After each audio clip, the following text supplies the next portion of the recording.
Bien, vamos a ver entonces nuestro último segmento de todos estos videos que ustedes deben estar viendo. Y vamos a estar atendiendo a lo que es el contenido del Nuevo Testamento. En esta introducción al Nuevo Testamento vamos a hablar de cuál es el significado, primero, para comenzar a acercarnos al Nuevo Testamento, de la palabra Nuevo Testamento. ¿Qué significa eso? Vamos a ver el contenido, que es lo que contiene dentro el Nuevo Testamento, y la clasificación que tienen estos libros, ya sea por su carácter literario, por sus autores, por los periodos que abarcan. Y vamos a ver un punto interesante. ¿Sabían ustedes que estos capítulos y versículos que tiene la Biblia es una división moderna? Eso no estaba allí originalmente. Entonces, ¿de dónde vinieron esas divisiones y esos capítulos y versículos? Todo esto lo vamos a tratar en este último segmento. Bien, ¿qué significa la palabra Nuevo Testamento? Bueno, tanto el Antiguo como el Nuevo Testamento son términos que se utilizaron en el siglo II, a partir más o menos del año 300 después de Cristo.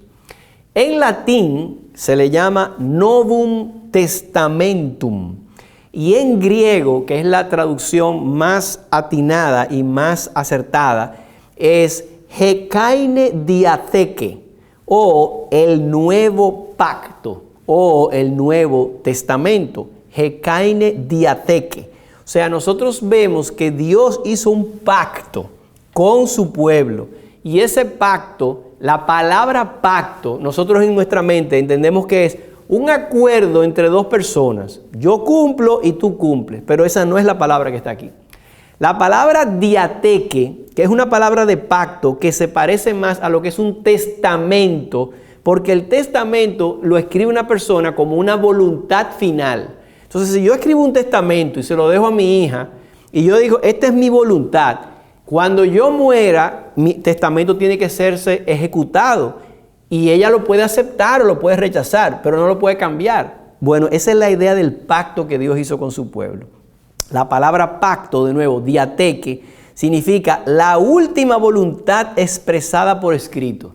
Y como en español y en latín, la última voluntad expresada se traduce mejor, en vez de la palabra pacto, se traduce mejor con la palabra testamento. Por eso, a este nuevo pacto, nosotros le hemos llamado, o históricamente, desde el año 300 después de Cristo, a esta sección de la Biblia se le ha llamado el Nuevo Pacto o el Nuevo Testamento. ¿Qué es un pacto? Bueno, desde el punto de vista teológico y bíblico, el pacto de Dios es una promesa a la que se interpone juramento. ¿Y cuál fue esa promesa? Dios prometió, yo seré vuestro Dios y vosotros serán mi pueblo. O sea que fue una promesa y Él interpuso un juramento. Dice el autor de los Hebreos que Dios tuvo que jurar por Él mismo porque no había nadie más grande por quien jurar. Y dice que es imposible que Dios mienta. Y Él hizo esa promesa de ustedes van a ser mi pueblo y yo voy a ser mi Dios. Miren cuántas cosas aprendemos aquí. No es que Dios hizo un pacto y dijo, bueno, si ustedes cumplen con esta parte, entonces yo voy a hacer esto. No, es que yo tengo una promesa. Ustedes van a ser mi pueblo. Y Dios escogió su pueblo y mandó a su Hijo a morir por ese pueblo. De manera que ahora nosotros respondemos al pacto de Dios porque es que Dios no se cansa, está detrás de nosotros porque Él se resolvió hacer ese pacto con su pueblo. Bien, en el Nuevo Testamento entonces, Dios cumple ese pacto que Él hizo desde la antigüedad. Porque fíjense, el pacto, Él lo hizo desde la antigüedad. Y vemos ahí muchas cosas cuando habló con Adán, cuando habló con Noé, cuando habló con Abraham, cuando habló con David. Todos estos eran varios distintos pactos, pero una sola promesa. ¿Y cuál era la promesa? Yo seré a vosotros por Dios y vosotros seréis mi pueblo. En cuanto entonces al pacto, esto es lo que tenemos, por eso es que se llama Nuevo Testamento. Ahora, ¿qué en cuanto al contenido de ese Nuevo Testamento? Yo les citaba hace un rato una cita de un pastor muy querido que fue quien me dio muchas de las enseñanzas que yo recibí cuando era un joven. Y este pastor, Sugel Michelén, decía que todo estudiante serio de las Escrituras debe saber de qué trata cada libro del Antiguo Testamento y cada capítulo del Nuevo. Así que mi aspiración en este curso no es que ustedes se conozcan de memoria cada capítulo del Nuevo Testamento. Idealmente esa es la meta que tenemos. Pero para este curso deberíamos conocer a grosso modo de qué trata cada libro del Nuevo Testamento. Y lo que voy a hacer a continuación es que yo le voy a decir a ustedes una línea de cómo yo pudiera resumir cada uno de los libros. O sea que le voy a decir 27 definiciones ahora. ¿Qué trata Mateo? ¿Qué trata Marcos? ¿Qué trata Lucas? Etcétera, etcétera. Bien, comencemos en el mismo orden que tenemos los libros en la Biblia aquí, desde Mateo hasta Apocalipsis. Mateo es el evangelio para los judíos y presenta a Cristo como rey. Mateo quería que los judíos entendieran que Jesús era el Mesías que se había profetizado en el Antiguo Testamento. Por eso su evangelio fue dirigido en su mente a esos judíos. Y por eso Mateo repite muchas veces en el libro, estas cosas se cumplieron o estas cosas sucedieron para que se cumpliese lo dicho por el profeta Isaías o lo dicho por los profetas. Mateo, evangelio para los judíos, Cristo como rey. Marcos es el evangelio del siervo de Dios en acción. O sea, mientras Mateo presenta a Cristo como el rey de los judíos, Marcos lo presenta como el siervo sufriente y que está en continua acción. Marcos habla muy dinámicamente, entonces, una palabra en griego que es thus, que entonces él hizo esto, entonces hizo aquello, entonces se fue a orar. O sea, hay mucha actividad, es un siervo de Dios en acción. Lucas es el evangelio del Salvador que ama las almas perdidas y enfatiza su humanidad. O sea, en Lucas vemos a Cristo interactuando con los pobres, con los ricos, con los leprosos, con la figura de la mujer. En Lucas hay una exaltación a la figura de la mujer. La mujer es protagónica dentro de una cultura que no le daba crédito a las mujeres, pero en Lucas vemos ese protagonismo. Juan, el evangelio del Hijo de Dios, enfatiza la deidad de Cristo. De nuevo, Mateo presenta a Cristo como rey, Marcos como siervo, Lucas como hombre, Juan como Dios. Hechos completa la historia después de la resurrección de Cristo con el ministerio del Espíritu Santo en la iglesia primitiva. Es decir, después de los evangelios, ¿qué pasó después que Cristo resucitó? Entonces Hechos dice, bueno, Él ascendió a los cielos y mira cómo la iglesia, el Espíritu Santo, viene a ser ahora la figura en el Nuevo Testamento. O sea, es la Trinidad de Dios se va revelando en el Antiguo Testamento el Padre. En los evangelios, el Hijo Jesús está ahí presente. Cristo se va y dice, a ustedes les conviene que yo me vaya, porque si yo no me fuera no vendría el Consolador, el Espíritu de verdad, y Él los guiará a toda verdad. Entonces Jesús se va y nos deja el Espíritu Santo, y eso es lo que narra Hechos. Entonces entramos en la sección que son de las epístolas de Pablo. Romanos habla del evangelio de la justicia de Dios en Cristo. No puedo ocultar que esa es mi epístola favorita, pero el evangelio de la justicia de Dios. Dios demanda una justicia perfecta que nosotros no podemos cumplir. Entonces por eso Él entrega una justicia perfecta en Cristo. Y el evangelio es la buena noticia de esa justicia que Dios nos da en Cristo. Luego está la primera carta a los Corintios, que es una respuesta muchas respuestas a preguntas que tiene una iglesia con problemas, desórdenes e inmoralidad. Segunda a los Corintios, el corazón pastoral de Pablo con la obra de Cristo en las iglesias. Gálatas, una defensa al evangelio de la justificación por la fe sola para combatir la herejía judaizante. Efesios, el propósito eterno de Dios de unir todas las cosas en Cristo en su iglesia. Filipenses, llamada la epístola del gozo en Cristo, pero Filipenses es una carta escrita a un grupo, a una iglesia que Pablo tenía mucho amor por ellos. Pablo tenía una afinidad con estas personas. Había muchos romanos retirados porque Filipos era una provincia de Roma y si usted vivía en Filipo era como ahora vivir en Puerto Rico comparado con Estados Unidos. Tú sales con tu pasaporte azul, si vas a Estados Unidos puedes votar. Esos derechos los tenían los filipenses. A los filipenses no le podían azotar, tenían derecho al voto y por eso Pablo les recuerda, acuérdense que vuestra ciudadanía está en los cielos, no es aquí en Roma. Y es una epístola donde él le cuenta que sus prisiones, mientras él estaba preso, iban abundando para bien de la obra de Cristo. Colosenses también la escribe estando preso en Roma y habla de la supremacía de Jesucristo frente a las huecas filosofías. Cristo es quien controla todas las cosas. Y aquí recuerden que le mencioné en otro segmento que los colosenses tenían problemas con el gnosticismo. Entonces, él también les habla de eso. Primera Tesalonicenses es importante. Creo que es una de las primeras cartas que Pablo escribió cronológicamente. Y es que Pablo estaba predicando. Recuérdense que él va donde los Filipos, va donde los tesalonicenses, va donde los bereanos.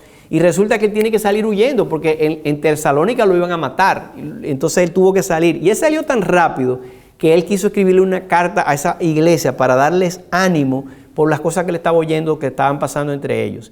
Pero en su primera carta él habló de la venida del Señor Jesucristo. Y entonces ellos se confundieron más con otras preguntas, al punto que algunos dijeron, pero si es así, si Cristo viene, yo no voy a trabajar más.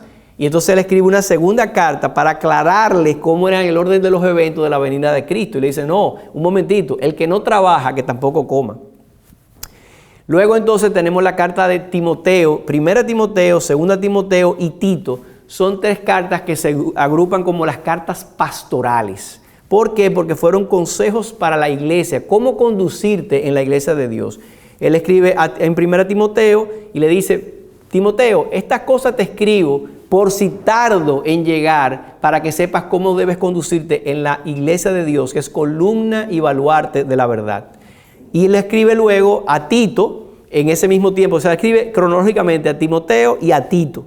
Y a Tito lo deja en Creta, en la isla de Creta. Le dice, yo te dejé ahí para que corrigieses lo deficiente y establecieses ancianos en cada una de las ciudades en Creta. O sea que son consejos de Pablo sobre la importancia del testimonio de los líderes en la iglesia que iniciaban allí en Creta. Y a Timoteo entonces le escribió lo que pudo haber sido la última carta de Pablo, 2 Timoteo, consejos finales de Pablo a Timoteo antes de la muerte. Filemón es una carta muy breve que la escribió junto con la de Colosas, porque resulta que Filemón era un miembro de la iglesia de Colosas. O sea, cuando veamos esta carta, la vamos a ver junto, la de Colosas y la de Filemón. Y fue una exhortación de Pablo a Filemón para que reciba a Onésimo, que fue un esclavo de él, ya como cristiano que lo reciba. Luego de las epístolas de Pablo, tenemos entonces las epístolas generales. Y una de ellas es el autor no especificado, la carta a los Hebreos. Pero déjenme decirles algo, Hebreos, ¿quién escribió Hebreos? Yo siempre le digo a los estudiantes, en el versículo 1 dice quién fue que lo escribió, porque dice Dios.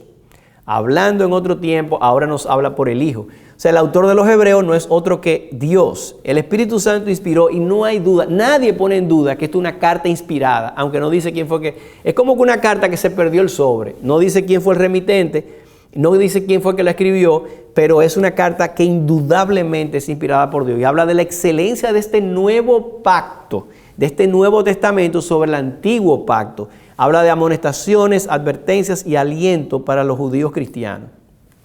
Luego está la carta de Santiago, los resultados de una fe viva, la cual produce obras que honran a Dios. Posiblemente la carta de Santiago fue la primera carta cronológicamente en el Nuevo Testamento, porque fue escrita en ese contexto de los judíos primeros que estaban en Jerusalén. Y Santiago fue Jacobo, el hermano del Señor Jesucristo, quien estaba ahí como líder en esta iglesia. Luego está la carta de Pedro, la primera carta, que es una carta general también, para preparar a los cristianos en persecución, esperando en el Señor. Y una segunda carta que escribió Pedro, una exhortación de Pedro antes de morir con respecto a los falsos maestros. El tema de los falsos maestros es algo que se ve muy latente en todo el Nuevo Testamento, sobre todo en las cartas de Pablo. Pablo fue a hablar con los ancianos en Mileto, que esto está al sur de Éfeso, y les dijo en Hechos 20 que cuiden del rebaño de Dios, porque de entre vosotros se van a levantar hombres perversos que no van a tener misericordia del rebaño. Y él alertó sobre eso. En 1 Timoteo volvió a hablar del tema de los falsos profetas, diciendo que en los postreros tiempos algunos apostatarán de la fe, escuchando doctrinas de demonios. Y entonces luego Pedro habla de este problema de los falsos profetas en 2 de Pedro, y luego también lo hace Judas. hablando de la apostasía. Bien, entonces después de primera y segunda de Pedro, en el orden como lo tenemos editado en nuestras Biblias, está primera, segunda y tercera carta de Juan. En la primera carta, escrita a cristianos confundidos a causa de la falsa enseñanza, Juan les escribe para que sepáis que tenéis vida eterna.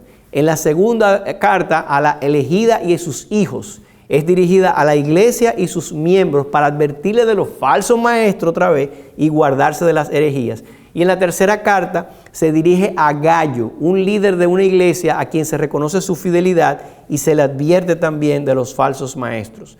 Luego está la carta de Judas, que es una exhortación a contender por la sana doctrina y batallar contra los falsos maestros. Finalmente está la carta de Apocalipsis, que es una carta larga o un libro corto.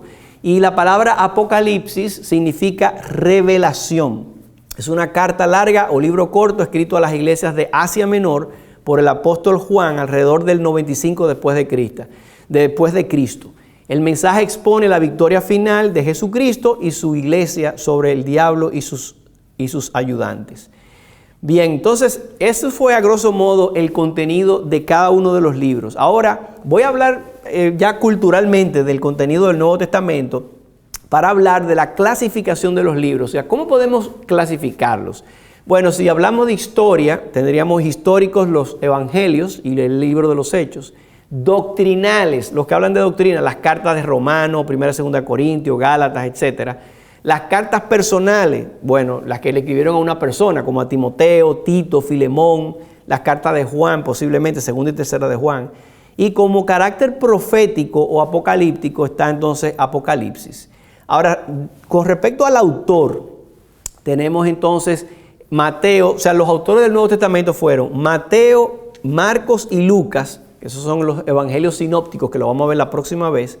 Juan, que escribió también el evangelio de Juan, las 3 cartas y el tema de Apocalipsis, aunque déjenme decirles que hay debates dentro de los teólogos si Juan fue el que escribió el Apocalipsis o no, pero mi posición es que él lo escribió y así lo vamos a enseñar en este curso, pero lo dejo a ustedes que investiguen más si quieren. Santiago, que escribió el libro de Santiago, Judas, que escribió Judas, Pablo, que fue el más prolífero de todos, escribió 13 epístolas, a menos que haya escrito Hebreos también, que no se sabe.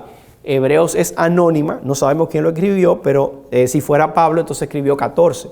Pero no sabemos quién escribió Hebreos y está como anónimo. Y luego Pedro, que escribió 1 y 2 de Pedro.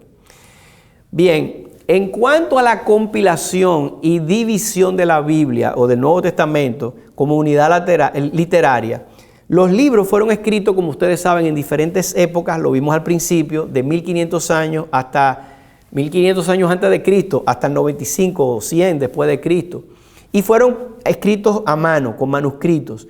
Y tenemos que fue escrita con un material vegetal que le habíamos dicho que se llama papiro, que era de la ciudad de Biblos en Fenicia, eso ya lo habíamos hablado.